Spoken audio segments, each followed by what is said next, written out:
If you're watching this, your clients are probably leaving you after the first 3 months in the initial contract period. This video, I'm going to show you how to solve for this. My name is Boyan. I've built 2 agencies to multi-6-figure run rates, and I don't really want to waste your time, so let's get into it. Now, the process for having excellent retention is very, very simple. It breaks down into 3 core components. Number 1 is the speed of delivery on that first quick win. Because the thing is, the first impression is the lasting impression. What do I actually mean by this? Well, a lot of agencies, one of the reasons that clients churn is because the first impression you have with them as soon as they sign the contract and pay the invoice is kind of terrible, right? Because your communication cycles are all fucked up, the client doesn't know what you're doing in the background, and you take ages requesting for access, trying to get set up in the account, and then, doing stuff like copywriting and everything along those lines in the background, and you're just not really updating the clients, right? So here's what I mean by quick wins. So quick wins are gonna be that first bit of tangible deliverable that you are able to give to your clients, right? So for example, for me in email marketing now, the first deliverable would be, let's say we fire out a campaign and the cash register starts ringing within 48 hours. Or we have a couple flows designed and push them live within 72 hours so that again, the cash register starts ringing, right? Sometimes it could be as simple as just getting the first designs together, like visually, right? For the client to see, get that proven, fired out right away so that the cash register starts ringing, right? Those 3 wins have in common is, number 1, there's a visual component, right? Because emails are getting designed, it's very easy for the client to visualize like the work that we are doing, right?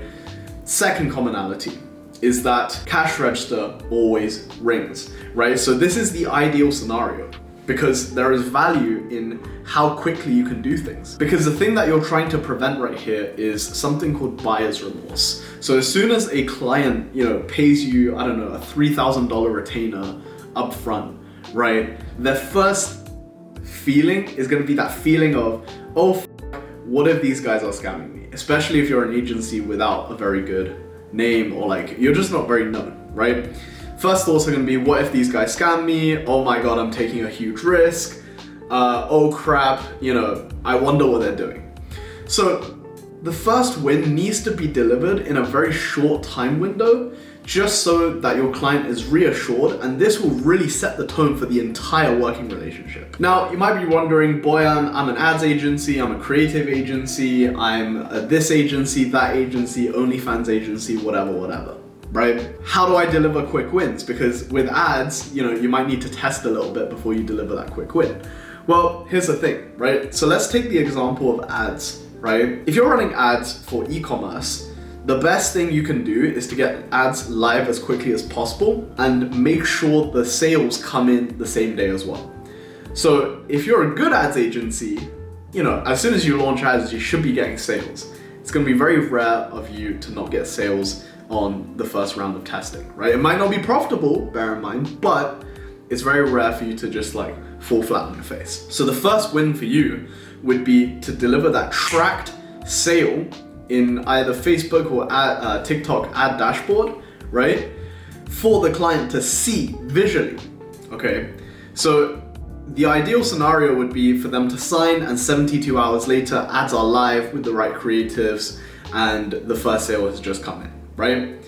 Or worst case, if for some reason their creatives are not in order or anything along those lines, you might opt to create the set of ads and write the set of copies, build it out within Ads Manager, and then the win essentially would be to send everything over to the client as like a Google Drive file, right? Along with a Loom video explaining exactly what you are doing, right? For them to see that you guys are actually progressing and getting shit done in the background, right? That is another quick win. So the commonality here is not necessarily, the action, the quick win must drive sales. It's actually something visual, right? You need to show the client visually what you've done. The worst thing you could possibly do is send the client just like a raw Google Doc, right? A Word document of a script, for example, or email copy, right? Because that doesn't look substantial. A video or a graphic that is nicely branded and edited to the brand's brand guidelines is going to be the thing that feels like a quick win, right?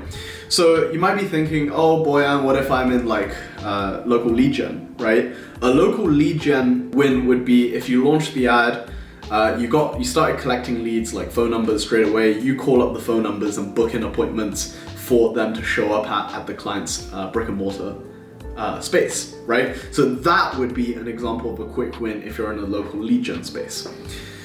So that's kind of the first component in having great retention, because the thing is, if you are able to give and deliver quick wins and deliver the promise in a very timely manner, what's going to happen is even later on down the line, there are actually delays with operations. So for example, you're just suddenly in 1 month overwhelmed with clients, right? And you miss a couple deadlines. The thing is, the client is going to be way more lenient of that because they're going to see your entire service from this point through rose-tinted glasses, in the sense that they're going to be looking for how good you are, as opposed to trying to spot your flaws and finding excuses to replace and fire you out of their business, right? Because imagine you're the type of agency to take 12 days to get the first campaign launch and all of this other crap, and during this 12 days you're not even updating the clients, right? Of course the client's going to be like, yo, I just paid you guys, multi 4 figures retainer. What the fuck are you guys doing to benefit my business, right? Compared to the agency that gets the first campaign out within 48 hours and the cash register starts ringing that same day, right? So ideally, in the ideal scenario, it's kind of like they pay and 1 hour later there's already tracked sales. However, obviously it's not always possible to do it like that specifically, but the whole point is you want to shorten that time window between them signing and them getting actually part of the desired outcome, right? So that's one way to deliver exceptional value. Now, if you're an ads agency, here's a hack for you so that you can deliver it in a shorter time frame than most. However, because with something like ads, there's going to be, ad scripting, creatives, all of that stuff, it's kind of multi-stage, right? Generally, it will take a bit longer than something like email marketing or content creation. Here's how you can actually work around that and maintain client satisfaction. So here's what you're going to do. You're going to provide psychological wins to the client. So for example, right, the other week we signed a Twitter client. So that's kind of like a new division within my agency. We're a Twitter growth agency, helping you monetize and grow your Twitter accounts essentially in your chosen niche. So we onboarded a Twitter client for 2K a month, and what ended up happening and how we provide a quick win for that was the very next day we had the first threads ready as well as a bunch of tweets ready also. And by Monday, so we signed on a Friday evening, I believe. By Saturday morning or by Saturday noonish, we had the first threads and the tweets ready, and by Monday we were ready to launch. Right? So that entire period of them signing to us being able to deliver and publish content was only, I think like 52 hours or something, right? So that's great service delivery, and we were able to deliver wins very quickly. How we were able to shorten that window psychologically was we kept them informed every stage of the way. So for example, by Friday, as soon as they paid, right, I onboarded the client, introduced them to the team, and I mentioned, hey, so-and-so is gonna get started on the copy tomorrow. Tomorrow morning, my team member drops a message saying, good morning, client. I'm gonna be achieving XXX today, right?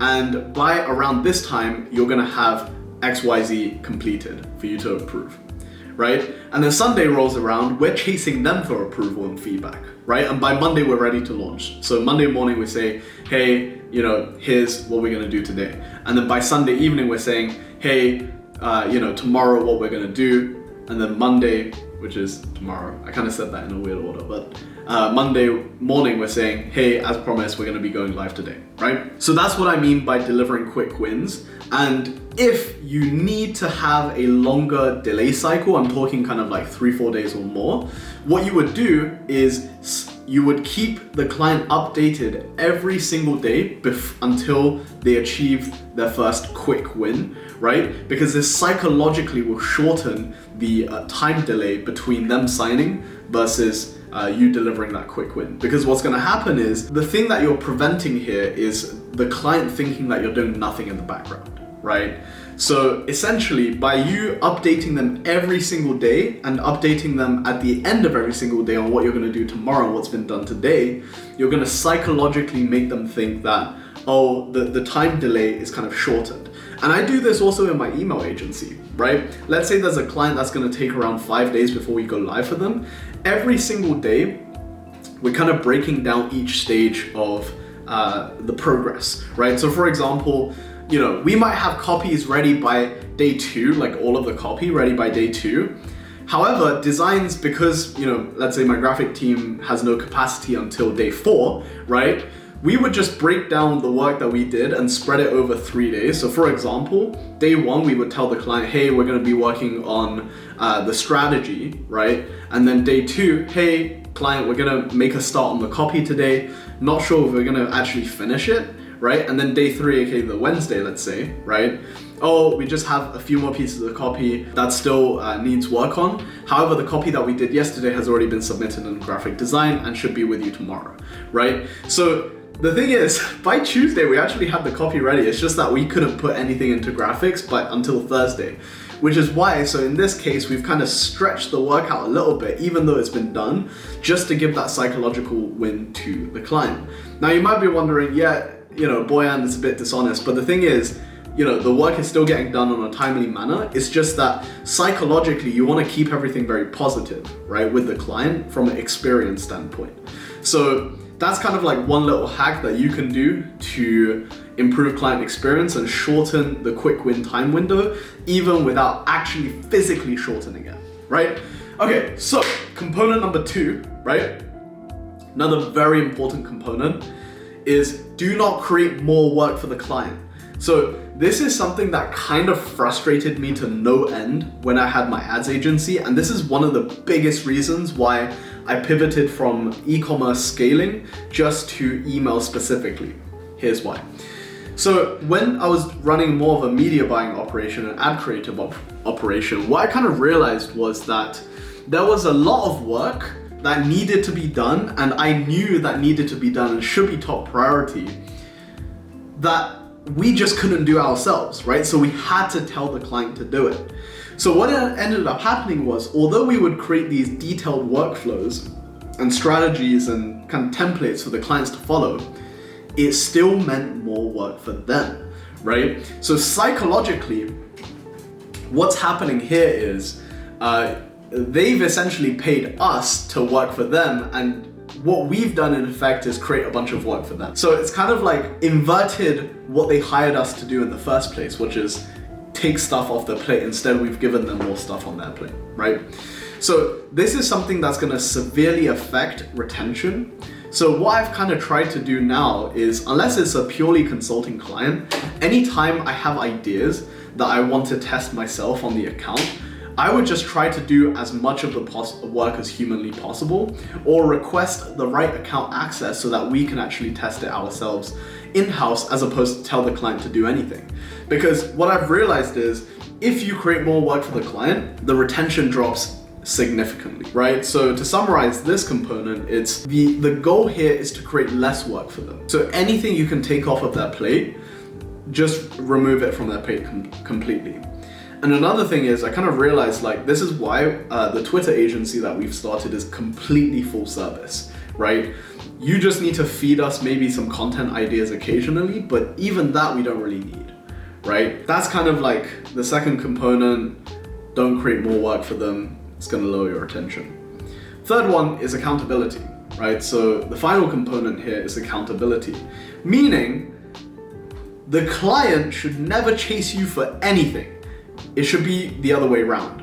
You should be chasing the client, right? So what I mean by this is, you know, just like running a remote team, right? You would probably tell your team members good morning and make sure that they're pumped to work this week, right? You would do that essentially the same with clients, right? Pump them up to make sure that they know what they're kind of working on for the next week or so and making sure that everyone's on the same page. This can be done really simply through like, I don't know, Monday morning catch-ups or something via Slack, but also holding people accountable, right? So for example, I have like a little notepad with all of the clients, and every time I jump on a client call, I always try to make a note of something that they say that they're going to work on, or something that they say about their personal lives that they're trying to improve on, right? And then by next call, I always kind of like draw that back in, right? So for example, I would say something like, oh, by the way, I remember you mentioning a couple of weeks ago, like you were working on insert aspect of the business, right?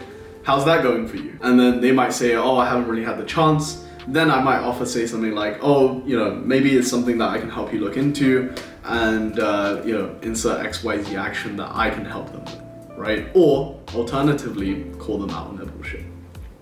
So that's kind of like the three components that leads to really good client retention. And lastly, by the way, just one more point on the accountability stage. It's actually really good that if you're able to do this with clients, because what's going to happen is they're going to view you as more of a business partner as opposed to just like a third-party service provider that they've hired, right? Because at the end of the day, who doesn't need more accountability in their lives, right? I know I do. And also, when you speak with a client in this way, it actually kind of shows that you care about them. So if you know that this client is really striving for like towards his fitness goals, for example, then you might ask something about his fitness journey, right? You're saying, hey, you know, I know that you started CrossFit a couple weeks ago. How's that going for you? Lost any pounds yet? Is it tough to stay ahead with that? Yada, yada, yada. How are you balancing work, for example, right? Don't be afraid to tie in personal life and also hold them accountable to that. Also, just because then, you know, your service becomes slightly outside of the scope of what you're doing for them just on the marketing perspective. You've become a friend and more so of a coach for them as well. So I like to do this, especially with my like lower retainer clients. The higher level ones, they can kind of like get on a bit better by themselves, but I still have a lot of friendly chit chat, right? And I always like to keep them updated on what's going on in my life as well. Like sometimes you're gonna see a video of me and my brother selling cookies, right? On my channel very soon. Like I sent this to pretty much all of my clients for them to check out because I thought it was a badass fucking video, right? And a lot of the time, many of them who watched it really enjoyed it, right? So that's kind of like another aspect of it, which is accountability and building that personal relationship with them. That's really awesome. So yeah, that's the three components to fixing your client retention. Oh, actually no, I completely forgot a fourth component. Deliver a fucking good service, right? And part of delivering a really good service is doing the three components that I mentioned above, but at the core, you need to get better results for them. If you want a video explaining how to get better client results, then drop a comment below and I'll make some frameworks and philosophies that you guys can follow to achieve better client results. I'll see you in the next one.